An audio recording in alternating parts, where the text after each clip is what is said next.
U-turn किन ठिक छ त? युटर्न हामीले किन गर्ने त? युटर्नका कारणले महिला दिदीबहिनीहरूलाई के फाइदा छ? युवाहरूका लागि के फाइदा छ?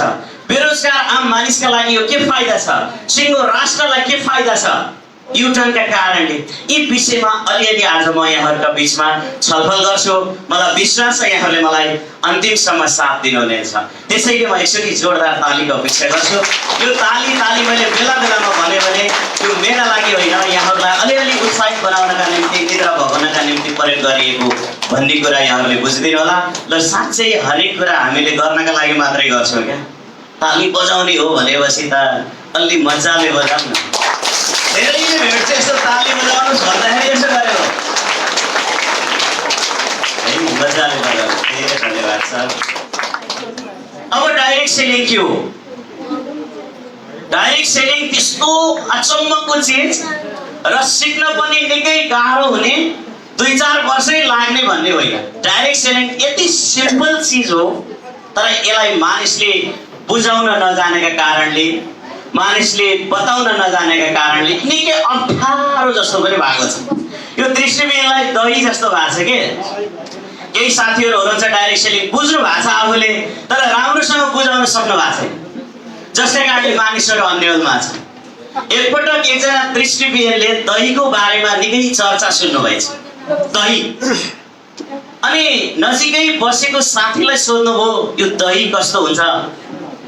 अनि नजिकैको साथीले भन्नुभयो दही सेतो हुन्छ कि भन्नुभयो। यो हो र? सेतो कस्तो हुन्छ भन्नुभयो। मलाई त थाहा छैन दृष्टिविहीन, सेतो कस्तो हुन्छ? चिनी जस्तो क्या? यो हो र? चिनी कस्तो हुन्छ त? सारस जस्तो क्या? ए बाबा, सारस कस्तो हुन्छ त नि? हिउँ जस्तो हुन्छ। ए बाबा, हिउँ कस्तो हुन्छ त नि भनेर फेरि सोध्नुहुन्छ। त्यो 3 दिन सोध्दै गर्दा त्यो नजिकैको साथीलाई जे भने पनि कस्तो हुन्छ भन्छ फेरि है। अत्यन्तै रिस उठेछ र आफ्नो हत्केलो लिएर लहेरी यस्तै हुन्छ दही, यहाँ छाम भनेर यसरी नजिक बताउनु हो। र दृष्टिविहीनले यसो छाम्नुहुन्छ। ओहो, यो दही भन्ने चिज त एकदम कडा एकदमै चाहिँ हड्डी एकदमै कडा खालको चिज हुने रहेछ भनेर बुझ्नु भएको थियो अरे। अब त्यो दही कस्तो हुन्छ भनेर एक प्लेट दही लिएर 1 चम्चा टक्क उहाँलाई मुखमा चखाइदिएको भए त वास्तवमा दही यस्तो रहेछ भनेर एकैछिनमा थाहा पाइहाल्नुहुन्थ्यो। यो डाइरेक्ट सेलिङ पनि यहाँ यस्तै भइरहेको छ। बुझाउन सकेको छैन राम्रोसँग। कहिले मान्छे बनाउने भनेको छ, कहिले 2ले 4, 4ले 16 भनेको छ है, कहिले रातारात धनी भइन्छ भनेको छ, कहिले यहाँ लागेपछि त यहाँ लागेका मान्छेहरू देख्नुभयो भने पागलपन जस्तो पनि देखिन्छ नर्मल मानिसले हेर्दा। त्यो अन्धाधुन्दा छ। त्यति धेरै अन्धाधुन्दा हुनै पर्दैन। डाइरेक्ट सेलिङ भनेको सबै कुरामा परिवर्तन भए जस्तै व्यापार गर्ने तरिकामा आएको परिवर्तन। सिम्पल्ली भन्दा सबै कुरामा परिवर्तन छ। हिजो जस्तो थियो आज त्यस्तो छैन हजुर, हरेक चिजमा परिवर्तन। हिजो चिठी लेखिन्थ्यो, म सन्चै छु आमा, त्यता पनि सन्चै होला, भैँसी ब्याएको ब्याएन, भाइ बहिनीहरू पास भए कि भएनन् भनेर भारतबाट छोराले चिठी लेख्नुहुन्थ्यो आमालाई। अनि त्यो घरमा पढ्ने मान्छे हुने थिएन, गाउँभरिमा 1-2 जना पढ्ने मान्छे हुनुहुन्थ्यो। अनि पढ्ने मान्छेलाई बोलाएर चिठी आमाले सुन्नुहुन्थ्यो।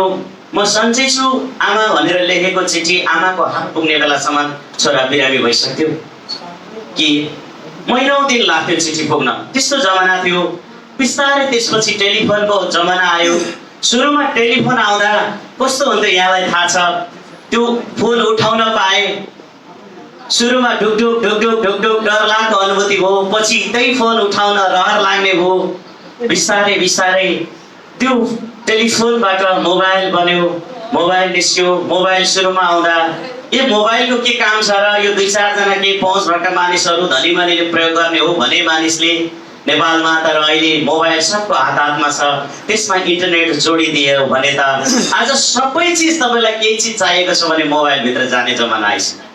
गेम खेल्न मन लाग्यो मोबाइलमा जाने, गीत सुन्न मन लाग्यो मोबाइलमा जाने, पढ्न मन लाग्यो मोबाइलमा जाने, संसारमा केही कुरा जान्न, नयाँ कुरा थाहा पाउन मन लाग्यो भने मोबाइलमा जाने, केही कुरा किन्न मन लाग्यो भने मोबाइलमा जाने।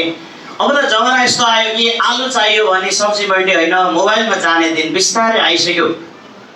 यस्तो जमाना आयो कि अब त्यो संसारमा आएको परिवर्तन हो।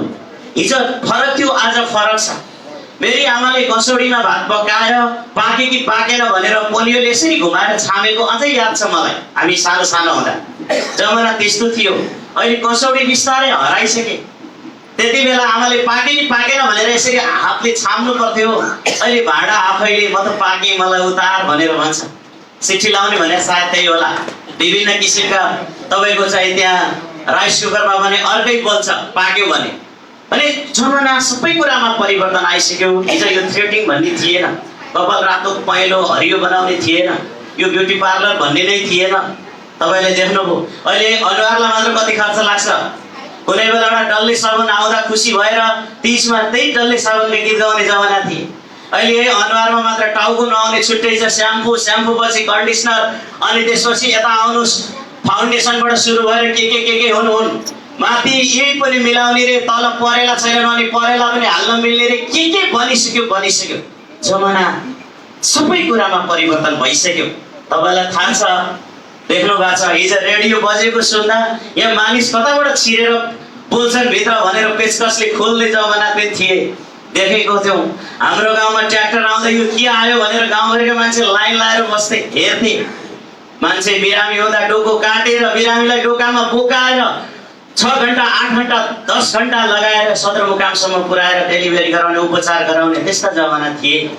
बाटोघाटो थिएन। नागरिकता बनाउनलाई 1 दिन जानै लाग्थ्यो, 1 दिनभरि बनाउन लाग्थ्यो, 1 दिनभरि फर्केर आउन लाग्थ्यो। यस्तो जमाना थियो कि हिजो फरक थियो। टुक्की बालेर एसएलसी गरेको ज्यान हो यो। टुक्की बालेर रातभरि पढ्दा पुरा त्यो कालो नाकभरि गएर है, त्यस्तो जमाना थियो। अहिले झलक बिजुली छ, सबै कुरामा परिवर्तन छ। सबै कुरा परिवर्तन छ। परिवर्तनलाई कसैले नकार्न सक्दैन।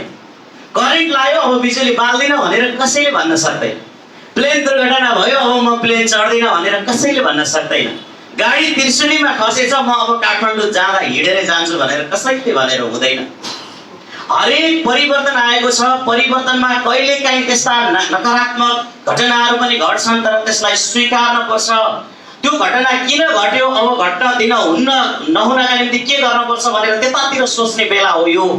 यसरी सबै कुरामा परिवर्तन भए जस्तै व्यापार गर्ने कुरामा पनि परिवर्तन आयो। हिजो कुनै जमाना थियो, तपाईँले देख्नु भएको छ कि वस्तु विनिमयको जमाना थियो। हिजो पैसा भन्ने थिएन। मलाई धान चाहियो भने म गहुँ दिन्थेँ अनि धान लिन्थेँ मैले। मलाई हलो चाहियो भने दुई पाथी कोदो दिन्थेँ अनि मैले हलो लिन्थेँ। त्यस्ता जमाना थिए, वस्तु विनिमयको जमाना थियो। ताकि तपाईँको चाहिँ त्यहाँ पैसा नै थिएन। त्यति बेला वस्तु साटासाट गरेर व्यापार हुने जमाना थियो। बिस्तारै मुद्रा बन्यो, पैसा बन्यो।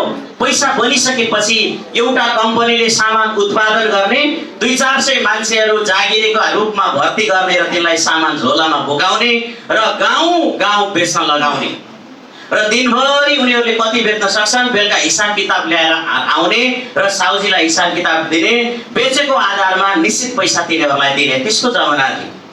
त्यसपछि बिस्तारै के आयो त भन्नुहुन्छ भने अब कम्पनीले सामान उत्पादन गर्ने अहिले चलिरहेको छ। कुनै कम्पनीले सामान उत्पादन गर्छ, उत्पादन गरेका वस्तुहरू उसले डाइरेक्ट उपभोक्तालाई दिँदैन। उसले कसलाई दिन्छ? स्टकिस्टलाई लगेर दिन्छ। अब स्टकिस्टले आफूले मुनाफा खाएर देशभरि के राख्छ? डिलर राख्छ। अब डिलरले के गर्छ? देशभरिका होलसेल पसलहरूलाई आफूले मुनाफा खाएर दिन्छ। अनि होलसेल पसलले कसलाई दिन्छ? खुद्रालाई दिन्छ र खुद्राले हामी उपभोक्तालाई पाउँछ। अहिले हामी तपाईँ जुनसुकै सामान किन्न जाँदा पनि हामी खुद्रा पसलमा जान्छौँ। चाहे त्यो चस्मा होस्, चाहे जुत्ता होस्, चाहे टोपी होस्, सुन, नुन, उन, तपाईँ जे चिज किन्नुहुन्छ अहिले चलिआएको व्यापार पद्धति यही हो। तपाईँलाई थाहा छ कुनै पनि कम्पनीले सामान यहाँ उत्पादन गर्यो है, कुनै पनि सामान यहाँ उत्पादन गर्यो भने अब यहाँ आइपुग्दा यी सबै घुम्तीहरू पार गर्दै गर्दै आउनुपर्छ। हरेक चिज त्यही हो। मलाई लाग्छ यो चस्माको सरको चस्माको मूल्य एकछिनलाई मानौँ 5000 हो भने, धेरै पनि होला, मैले उदाहरण मात्र दिन खोजेको छु। 5000 हो भने यसको मूल्य कति होला भनेर हामी अनुमान लगाउन सक्छौँ। अहिले बजारमा जति पनि वस्तु तपाईँको मूल्य, वस्तुको मूल्य 100 रुपियाँ छ, अहिले मार्केट प्राइस 100 रुपियाँ छ भने त्यो कम्तीमा पनि 20-25 रुपियाँमा बनेको हुन्छ। अझ वस्तु हेरिकन हुन्छ। 2 रुपियाँ 66 पैसामा बन्छ अरे कोका कोला। हामी 50-60 हालेर खाइरहेका छौँ। सबै कुरा यस्तै हो, हरेक चिज यस्तै हो। पाउने तपाईँको लगभग 150 को एराउन्डमा एउटा सिमेन्टको बोरा तयार हुन्छ। हामी 600, 700, 800 ठाउँ हेरिकन 1000सम्म हाल्छौँ। हरेक चिज यस्तै हो। कुनै पनि वस्तुको मूल्य 100 छ भने त्यो 20 रुपियाँमा बनेको हुन्छ। मोटामोटी 20 मा बनेको वस्तु 100 यहाँ कसरी पर्छ भनेर तपाईँले भन्नु होला तपाईँले कि 20 मा बनेको वस्तु 100 पर्नुको कारण के त भन्नुहुन्छ भने यी सबैले खानु पर्यो नि त, सबैलाई मुनाफा चाहियो नि त। यहाँ लगभग हेर्नुहोस् न, उत्पादन गर्ने मान्छेले 5 रुपियाँ खायो भने पनि यो 5वटा यो च्यानलले 5 पंचे 25 रुपियाँ त्यहाँ गयो। 20 रुपियाँमा वस्तु बन्यो, 45 भयो। ल प्रष्ट रूपमा भ्याटमा क्लियर रहेछ भने 13% भ्याट तिर्नै पर्यो। 45 र 13 58 भयो। वस्तुको मूल्य 100 छ, यहाँ अहिलेसम्मको हामीले हिसाब गर्दा 58 आयो, बाँकी रह्यो 42 रुपियाँ। सबैभन्दा बढी पैसा जाने ठाउँ रहेछ विज्ञापन। म्याक्सिमम पैसा विज्ञापनमा खर्च गराइँदो रहेछ। चर्चित मोडल, हिरो हिरोइन, खेलाडी, चर्चित मिडियाहरू त्यसलाई के गर्दैन, टुटाइदिने। त्यस्तो कन्सेप्ट संसारभरि छ अहिले पनि। अहिले पनि तपाईहरुले देख्नुहुन्छ यहाँ विभिन्न किसिमका इलिगल प्रोसेसहरु, यहाँबाट मान्छेले 10 लाख 15 लाख अहिले पनि हालिरहेछ। हाइपर साइपर के बुझ्नुहुन्छ है, थाहा पाउनुहुन्छ नि? 10 लाख हाल्ने 15 लाख थाहा छ। उ आफैले भन्छ प्रेजेन्टेसनमा के भन्छ थाहा छ? यसको ग्यारेन्टी छैन है, विचार गरेर हाल्नुस् भन्छ, अझ मान्छे हालिरहेछ त्यहाँ। अनि त्यस्ता चिजहरुमा लागेका मान्छेहरु यता रियल डाइरेक्ट सेलिङ जहाँ जति पैसा तिरिन्छ उति बेलै सामान भ्याट बिल सहित लिएर जान पाइन्छ, रोजेर सामान किन्न पाइन्छ, जति चाहिएको त्यति किन्न पाइन्छ। जबरजस्ती प्याकेजमा यति किन्नै पर्छ भन्ने पाइदैन। त्यस्तो गर्नु हुँदैन, त्यो इलिगल हो। त्यस्तो यदि कसैले भन्छ भने खबरदार त्यस्तो गर्न पाइदैन। म त एफटीएससी को पनि महासचिवको हैसियतले उद्योग वाणिज्य संघ जस्तै डाइरेक्ट सेलिङहरुको एउटा अर्को समिति छ, यसको म केन्द्रीय महासचिव पनि हो। यो आज कहीँ त्यस्ता मानिसहरूले पनि रियल डाइरेक्ट सेलिङलाई, खास यो डाइरेक्ट सेलिङ पद्धतिलाई मानिसहरूले उस्तै हो कि भनेर धङधङी आउनुको खास कारण त्यो कारणले पनि हो। हाम्रो अर्को दायित्व सामान बेच्ने मात्र होइन, डाइरेक्ट सेलिङ रियलमा डाइरेक्ट सेलिङ एउटा व्यापार हो, बिजनेस हो भनेर पनि नेपालमा स्थापित गराउनु छ र आम मानिसहरूलाई यसको बारेमा एकदमै गहिरो ढङ्गले बुझाउने पनि हाम्रो दायित्व हो। आज अमेरिकामा लगभग 3 करोड मानिस डाइरेक्ट सेलिङ गर्छ। Japan, Taiwan, Philippine, Hong Kong, Malaysia, Singapore 200 भन्दा बढी मुलुकमा डाइरेक्ट सेलिङ हुन्छ। दक्षिण एसियामा सबभन्दा पहिला डाइरेक्ट सेलिङको कानुन आउँदै सिङ्गापुर। अहिले यो दक्षिण एसियामा सबैभन्दा बढी कमाउने व्यक्ति थाइल्यान्डको व्यक्ति छ। संसारमा सबैभन्दा बढी कमाउने व्यक्ति इटलीको इगोर भन्ने व्यक्ति छ। भने आज संसारका डाटाहरू हेर्यौं, खासमा डाइरेक्ट सेलिङ, पिरामिडिङ स्किमहरू, मनी गेमहरू फरक चिजहरू हुन् भन्ने कुरा अब तपाई हामी जतिका मानिसहरूले बुझ्नु पर्दछ। समाजका प्रतिष्ठित अलि टाढाबाटा अलि जाने बुझेका मानिसहरू अलि तर्सिएको, अलि भड्केको देख्छु मैले। त्यसै त तपाईहरु तर्सिन पाइदैन, भड्किनु पाइदैन। गलतै रहेछ भने पनि त्यहाँ बस्ने, अध्ययन गर्ने, छलफल गर्ने, डिस्कसन गर्ने। यो गलत रहेछ भने तिमीले यहाँ गलत गरेका छौ, आम उपभोक्ता सोझा साझा मानिसहरूलाई तिमीले ठग्न सक्छौ भनेर खबरदारी गर्ने पो हो त। झन् भागिरहेको भेट्छु मैले, झन् दौडिरहेको भेट्छु। त्यो डाइरेक्ट सेलिङ गरेको साथीले मामा पर्ला, काका पर्ला, नाता पर्ला, के पर्ला फोन गरेछ बिचरा। ऊ भागिरहेछ, ऊ डराइरहेछ, ऊ तर्सिरहेछ। सकभर भान्जाले फोन नगरे हुन्थ्यो, सकभर यो नाता पर्नेले फोन नगरे हुन्थ्यो, सकभर मोबाइल अफ गर्न पाए हुन्थ्यो, सकभर सम्पर्क हुन सकेन भन्ने बनाउन पाए हुन्थ्यो भनेर कतिले बोलाउनु भएको थियो। आज आउने साथीहरू पनि बिचरा त्यो एकदमै ढोक गइदिउँ न त ल त्यसका लागि गइदिउँ भनेर यहाँ उपस्थित भएका छौँ। त्यसैले मुख्य अनुरोध गर्छु भने नि साथीहरू, उपस्थित महानुभावहरू, प्रतिष्ठित दाजुभाइ दिदीबहिनीहरू, म अनुरोध गर्छु अब डाइरेक्ट सेलिङ समाजका प्रतिष्ठित व्यक्ति र तपाईले बुझ्न जरुरी छ। तपाईले किन बुझ्न जरुरी छ भन्दा तपाईले गर्नै पर्छ, यो व्यापार गर्नुपर्छ त्यसकारणले बुझ्ने भनेको होइन।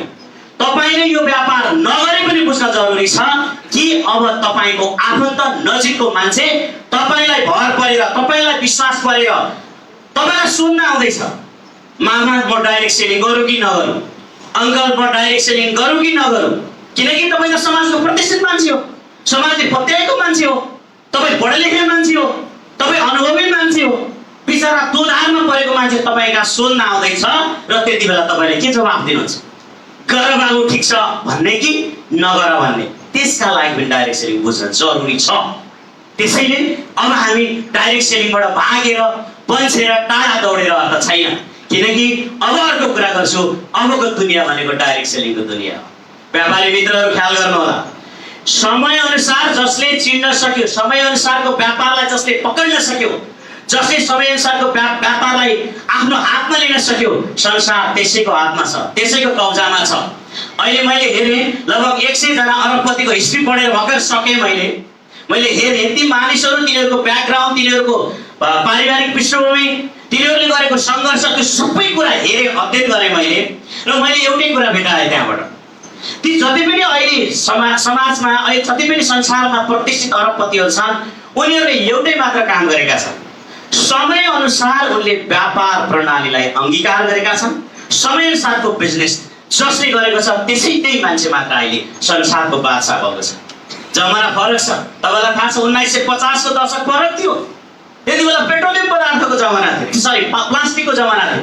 1950 को दशकमा हरेक चिज प्लास्टिकको आयो। देख्नु, जे चिज पनि प्लास्टिकको। यसको मतलब प्लास्टिकका सामान अहिले पनि बिक्री हुन्छन्, हरेक चिज प्लास्टिकका अहिले पनि छन्। तर त्यो दशकमा 1950 को दशकमा जसले सुरुवातमा प्लास्टिकका कारोबार गर्यो नि, तिनीले जिन्दगी आया पलट गरेको व्यक्ति। 60 मा आइपुग्दा पेट्रोलियम पदार्थको दशक आयो। गल्फ कन्ट्रीहरू हेर्नुहोस् हिस्ट्री, त्यही दशकबाट उनीहरूले आफूलाई फड्को मारे। त्यो देश र त्यो देशका नागरिकहरू, त्यो देशका व्यापारीहरूले फड्को मारे। 70 मा आइपुग्दा हेर्नुहोस् अटोमोबाइलको जमाना आयो। अब मान्छेलाई गाडी घोडा, घोडा होइन, अब गाडी चाहिन्छ। जापानले बुझ्यो त्यो कुरा। जापानले फड्को मार्नुको कारण 1970 को दशकमा जब उसले अटोमोबाइललाई पहिलो प्रायोरिटी राखेर संसारभरि जापानिज गाडीहरू पठाउनु पर्छ भन्ने जुन मनस्थिति, जुन सोच र जुन भिजन राख्यो, जस कारणले जापानिज अरबपतिहरू र जापान आज त्यहाँ पुग्यो। तपाईँले देख्नुभयो 80 मा आइपुग्दा बिल गेट्सले संसार लिले, कम्प्युटरको जमाना आयो। सबै हेर 14 वर्षसम्म बिल गेट्स संसारको नम्बर 1 धनी भयो। फेरि 90 र 100 को दशकमा, 2000 को दशकमा आइपुग्दा ल हेर्नुहोस् त, अब कम्प्युटरलाई पनि इमेल इन्टरनेटले खाइदियो। अहिलेका अरबपतिहरू हेर्नुहोस् त, जसले इन्टरनेटमा काम गरे, चाहे त्यो फेसबुकको मालिकको कुरा गर्नुहोस्, मार्क जुकरबर्गको कुरा, चाहे त्यो गुगलको मालिक ल्यारी पेजको कुरा गर्नुहोस्, चाहे एलन मस्कको कुरा गर्नुहोस्, अहिलेको टेक्नोलोजी, अहिलेको इन्टरनेटलाई जसले क्याच गरेर त्यसलाई बिजनेसमा कन्भर्ट गर्यो, आज संसार त्यसैले हल्लाएको छ। जसले यो अहिलेको टेक्नोलोजीलाई प्रयोग गरेर बिजनेसलाई यता कन्भर्ट गरेर यसलाई प्रयोग गरेर व्यापार गर्यो, आज संसार त्यतै छ। र विज्ञहरू के भन्दैछन् आज तपाईलाई बताउँदैछु। अब सन् 2010 देखि अबका केही दशकहरू डाइरेक्ट सेलिङको दशक हो। रेडक्रसको आफ्नै नेटवर्क छ, लायन्सको आफ्नै नेटवर्क छ, रोटरीको आफ्नै नेटवर्क छ। नेटवर्क भन्दा बित्तिकै डराउनु पर्दैन। राजनीतिक पार्टीको नेटवर्क छ, केन्द्रीय समिति, प्रदेश समिति, जिल्ला समिति, वार्डदेखि तपाईँको कहाँ क्रियाशीलदेखि ल्याएर के अझ सङ्गठित सदस्य केसम्म पुग्या हुन्छ त्यो नेटवर्क जहाँ पनि हुन्छ। नेटवर्क भन्दा बित्तिकै डराउनु पर्दैन। नेटवर्क त परिवारमा नेटवर्क हुन्छ, सालाको सालो हुन्छ, जेठानको जेठान हुन्छ, भान्जाको भान्जा हुन्छ, बुझ्नु हुँदैन, सानीमाको सानीमा हुन्छ, परिवारमा पनि नेटवर्क हुन्छ। अब हामी यहाँ नेटवर्क भन्दा बित्तिकै तर्सिन्छौँ। बरु त्यो नेटवर्क कस्ता कामका लागि प्रयोग भएको छ, त्यो नेटवर्क लिगल कामका लागि प्रयोग भएको छ कि इलिगल तरिकाले यो नेटवर्क चलिरहेको छ, हेर्नुपर्ने चिज त्यहाँ रहेछ। नेटवर्क भन्दा बित्तिकै तर्सिहाल्ने, डराइहाल्ने, भागिहाल्ने, डाइरेक्ट सेलिङ भन्दा बित्तिकै कुदिहाल्ने, दगुरिहाल्ने होइन रहेछ। हो, त्यही नेटवर्क प्रयोग गरेर डाइरेक्ट सेलिङ देख्ने जस्तो, झलक्क हेर्दा डाइरेक्ट सेलिङ जस्तो देखाएर पैसाका खेल खेलायो नेपाल। मनी गेमहरू चलाए, क्विक अर्निङ, 7 लकी, स्वरोजगार जस्ता चिजहरू चलाए, नेपालमा चलाए। आज तिनै मानिस हिजो जसले चलाए र जो हिजो त्यहाँ सुरुमा लागे र त्यसको धन्दाले अहिले पनि छ। रियल डाइरेक्ट सेलिङ, रियल व्यापार, रियल बिजनेसमा पनि उनीहरू के छ त भन्न त तर्सिरहेछ, धन्दै भइरहेछ। कतै त्यस्तै हो कि उस्तै हो कि भन्ने मान्छेले बुझिरहेको छ। र डाइरेक्ट सेलिङ खासमा हुनका निम्ति के हुन्छ त भन्दा एक हातले देना एक हातले लेना हुनुपर्छ। व्यापारमा व्यापार भनेको के हो त भन्दा पैसा तिरेपछि जति पैसा तिरिन्छ त्यो बेलाको सामान पाउने हो है, सामान पाउने हो। जति पैसा तिरिन्छ त्यो बराबरको सामान पाउने, तत्कालै पाउने, रोजेरको सामान पाउने, इच्छा अनुसारको सामान पाउने। हेर्नुहोस् है, त्यसलाई व्यापार भनिन्छ। तपाईले जति पैसा तिर्नुहुन्छ त्यो बराबरको सामान उति बेलै तत्कालै भ्याट बिल सहित तपाईँ पाउनुहुन्छ, प्राप्त गर्नुहुन्छ भने त्यो डाइरेक्ट सेलिङ हो, त्यो व्यापार हो, त्यो बिजनेस पद्धति एउटा चाहिँ डाइरेक्ट सेलिङ पद्धतिमा आधारित व्यापार हो। त्यसै कारणले अब यहाँ टिम बन्छ, यहाँ सिस्टम हुन्छ, सिस्टम र टिम बनेको देख्दाखेरि त्यही पुरानो झल्को आउन सक्ला, पुरानो झल्को आउन सक्ला सिस्टम र टिम देख्दा। तर त्यो पुरानो तरिका र यो तरिका फरक हो, किनकि त्यहाँ पैसाको मात्रै खेल हुन्थ्यो। तिमी 5000 ल्याऊ, तिमी 5000 ल्याऊ, फेरि तिमीले पनि दुईटालाई 5000 उठाऊ, तिमीले पनि 5000 उठाऊ। एउटा नेटवर्क बनाएर एउटा चाहिँ पैसाको कलेक्सन गर्ने र केही 1-2 वर्ष पैसाको खेल खेलाउने र केही निश्चित मानिसहरूले अरबौं पैसा गुम्ल्याउने, त्यसपछि त्यसलाई के गर्दैन, टुटाइदिने। त्यस्तो कन्सेप्ट संसारभरि छ अहिले पनि। अहिले पनि तपाईहरुले देख्नुहुन्छ यहाँ विभिन्न किसिमका इलिगल प्रोसेसहरु, यहाँबाट मान्छेले 10 लाख 15 लाख अहिले पनि हालिरहेछ। हाइपर साइपर के भन्ने बुझ्नुहुन्छ है, थाहा पाउनुहुन्छ नि? 10 लाख हाल्ने 15 लाख थाहा छ, उ आफैले भन्छ प्रेजेन्टेसनमा के भन्छ थाहा छ, यसको ग्यारेन्टी छैन है, विचार गरेर हाल्नुस् भन्छ, अझ मान्छे हालिरहेछ त्यहाँ। अनि त्यस्ता प्रोसेस त्यस्ता चीजहरुमा लागेका मान्छेहरु यता रियल डाइरेक्ट सेलिङ जहाँ जति पैसा तिरिन्छ उति बेलै सामान भ्याट बिल सहित लिएर जान पाइन्छ, रोजेर सामान किन्न पाइन्छ, जति चाहिएको त्यति किन्न पाइन्छ। जबरजस्ती प्याकेजमा यति किन्नै पर्छ भन्ने पाइदैन, त्यस्तो गर्नु हुँदैन, त्यो इलिगल हो। त्यस्तो यदि कसैले भन्छ भने खबरदार त्यस्तो गर्न पाइदैन। म त एफडीएससी को पनि महासचिवको हैसियतले उद्योग वाणिज्य संघ जस्तै डाइरेक्ट सेलिङहरुको एउटा अर्को समिति छ, यसको म केन्द्रीय महासचिव पनि हो। यो आज कहीँ त्यस्ता मानिसहरूले पनि रियल डाइरेक्ट सेलिङलाई, खास यो डाइरेक्ट सेलिङ पद्धतिलाई मानिसहरूले उस्तै हो कि भनेर धङधङी आउनुको खास कारण त्यो कारणले पनि हो।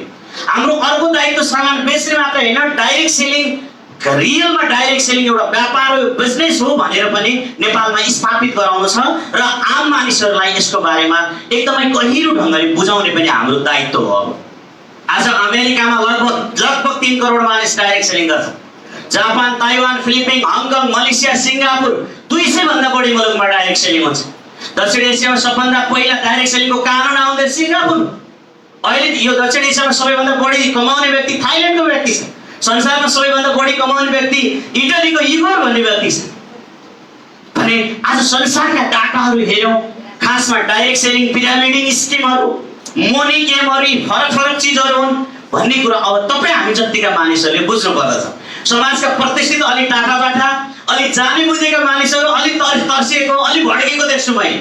त्यसै त अब तपाईहरु तर्सिन पाइदैन, भड्किन पाइदैन। गलतै रहेछ भने पनि त्यहाँ बस्ने, अध्ययन गर्ने, छलफल गर्ने, डिस्कसन गर्ने, यो गलत रहेछ भने तिमीले यहाँ गलत गरेका छौ, आम उपभोक्ता सोझा मानिसहरूलाई तिमीले ठग्न सक्छौ भनेर खबरदारी गर्ने पो हो त। झन् भागिरहेको भेट्छु मैले, झन् दौडिरहेको भेट्छु। त्यो डाइरेक्ट सेलिङ गरेको साथीले मामा पर्ला, काका पर्ला, नाता पर्ला, के पर्ला फोन गरेछ बिचरा, ऊ भागिरहेछ, ऊ डराइरहेछ, ऊ तर्सिरहेछ। सगभर भान्जाले फोन नगरे हुन्थ्यो, सगभर यो नाता पर्नेले फोन नगरे हुन्थ्यो, सगभर मोबाइल अफ गर्न पाए हुन्थ्यो, सगभर सम्पर्क हुन सकेन भन्ने बनाउन पाए हुन्थ्यो भनेर कतिले बोलाउनु भएको थियो। आज आउने साथीहरू पनि बिचरा त्यो एकदमै ढोक गइदिउँ न त ल त्यसका लागि गइदिउँ भनेर यहाँ उपस्थित भएका छौँ। त्यसैले मुख्य अनुरोध गर्छु भने नि साथीहरू, उपस्थित महानुभावहरू, प्रतिष्ठित दाजुभाइ दिदीबहिनीहरू, म अनुरोध गर्छु अब डाइरेक्ट सेलिङ समाजका प्रतिष्ठित व्यक्ति र तपाईले बुझ्न जरुरी छ। तपाईले किन बुझ्न जरुरी छ भन्दा तपाईले गर्नै पर्छ, यो व्यापार गर्नुपर्छ त्यसकारणले बुझ्ने भनेको होइन। तपाईले यो व्यापार नगरे पनि बुझ्न जरुरी छ कि अब तपाईको आफन्त नजिकको मान्छे तपाईलाई भर परेर, तपाईलाई विश्वास परेर तपाईलाई सोध्न आउँदैछ, मामा म डाइरेक्ट सेलिङ गरौँ कि नगरौँ, अङ्कल म डाइरेक्ट सेलिङ गरौँ कि नगरौँ। किनकि तपाईँ त समाजको प्रतिष्ठित मान्छे हो, समाजले पत्याएको मान्छे हो, तपाईँ पढे लेखेको मान्छे हो, तपाईँ अनुभवी मान्छे हो। बिचरा दोधारमा परेको मान्छे तपाईका सोध्न आउँदैछ र त्यति बेला तपाईले के जवाफ दिनुहुन्छ? गर बाबु ठिक छ भन्ने कि नगर भन्ने? त्यसका लागि पनि डाइरेक्ट सेलिङ बुझ्न जरुरी छ। त्यसैले अब हामी डाइरेक्ट सेलिङबाट भागेर पन्छेर टाढा दौडेर अर्थ छैन। किनकि अब अर्को कुरा गर्छु, अबको दुनियाँ भनेको डाइरेक्ट सेलिङको दुनियाँ हो। व्यापारी मित्रहरू ख्याल गर्नु होला। समय अनुसार जसले चिन्न सक्यो, समय अनुसारको व्यापारलाई जसले पकड्न सक्यो, जसले समय अनुसारको व्यापारलाई आफ्नो हातमा लिन सक्यो, संसार त्यसैको हातमा छ, त्यसैको कब्जामा छ। अहिले मैले हेरेँ लगभग 100 जना अरबपतिको हिस्ट्री पढेर भर्खर सकेँ। मैले हेरेँ ती मानिसहरू, तिनीहरूको ब्याकग्राउन्ड, तिनीहरूको पारिवारिक पृष्ठभूमि, तिनीहरूले गरेको सङ्घर्ष, त्यो सबै कुरा हेरेँ, अध्ययन गरेँ मैले। र मैले एउटै कुरा भेटाएँ त्यहाँबाट, ती जति पनि अहिले समाजमा, अहिले जति पनि संसारमा प्रतिष्ठित अरबपतिहरू छन्, उनीहरूले एउटै मात्र काम गरेका छन्। समय अनुसार उनले व्यापार प्रणालीलाई अंगीकार गरेका छन्। समय अनुसारको बिजनेस जसले गरेको छ त्यसै त्यही मान्छे मात्र अहिले संसारको बादशाह भएको छ। जमाना फरक छ। तपाईँलाई थाहा छ 1950 को दशक फरक थियो। त्यति बेला पेट्रोलियम पदार्थको जमाना थियो, सरी प्लास्टिकको जमाना थियो। 1950 को दशकमा हरेक चिज प्लास्टिकको आयो। देख्नु, जे चिज पनि प्लास्टिकको। यसको मतलब प्लास्टिकका सामान अहिले पनि बिक्री हुन्छन्, हरेक चिज प्लास्टिकका अहिले पनि छन्। तर त्यो दशकमा 1950 को दशकमा जसले सुरुवातमा प्लास्टिकका कारोबार गर्यो नि, तिनीले जिन्दगी आया पलट गरेको व्यक्ति। 60 मा आइपुग्दा पेट्रोलियम पदार्थको दशक आयो।